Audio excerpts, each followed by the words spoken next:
আসসালামু আলাইকুম, কেমন আছেন সবাই? নিশ্চয়ই ভালো আছেন। এফএম ইঞ্জিনিয়ারিং স্কুল চ্যানেলের পক্ষ থেকে আরও একবার স্বাগত জানাচ্ছি। আমি Farhad Mia, junior instructor electronics, Shariatpur polytechnic institute. Viewers, আমাদের আজকের ভিডিওতে আমরা দেখাবো ফিজিক্স 1 সাবজেক্টের একটি গুরুত্বপূর্ণ প্রশ্ন, যে একটি সেকেন্ড দোলকের কার্যকরী দৈর্ঘ্য বের করো।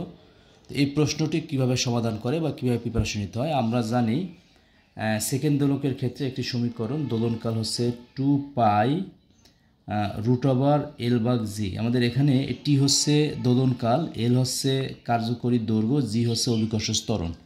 তো এটা হচ্ছে আমাদের সেকেন্ড দোলকের যে দোলনকালের সমীকরণ। আমরা জাস্ট এখান থেকে যদি উভয় পাশে বর্গ করি তাহলে এখানে হবে t² = 2π √L/g এর স্কোয়ার। এরপরে বা t² এখানে 2π², 2কে স্কোয়ার করলে হবে 4, π² π² এবং এই রুট এবং স্কোয়ার কাটা দিলে এখানে হবে এল বা হচ্ছে জি। তো আমরা যদি আর গুণন করে দেই এখানে হবে t²g = 4 π² এল। এখন যেহেতু আমাদের এখান থেকে এল এর মানটা বের করতে হবে, তো সেক্ষেত্রে আমরা এখানে 4 π² এলটাকে এই পাশে নিয়ে আসলাম, t²gকে অন্যদিকে নিয়ে গেলাম। জাস্ট দুইটা যেহেতু একই সমান সমান, জাস্ট ইন্টারচেঞ্জ করলাম। এখন আমরা এল সমান আমরা এখানে হবে কি t²g ভাগ হচ্ছে, যেহেতু এখানে 4 π² এল এর সাথে গুণ আকারে আছে, তো এখানে এসে কী হবে ভাগ আকারে হয়ে যাবে, তার 4 π² এসে বিষয়। তো এখন এই যে মানটা আছে, এখন একটা বিষয় হচ্ছে যেহেতু এখানে বলা হচ্ছে সেকেন্ড দোলক মানে হচ্ছে যে দোলকের দোলনকাল 2 সেকেন্ড, তাকে বলা হয় সেকেন্ড দোলক। তো আমরা এখানে সেকেন্ড দোলক যেহেতু, তার মানে হচ্ছে কি এখানে t = 2 সেকেন্ড, টি এর মান 2। আমরা যদি এখানে টি এর মান 2 বসাই তাহলে 2² g আর এখানে হচ্ছে 4 π²।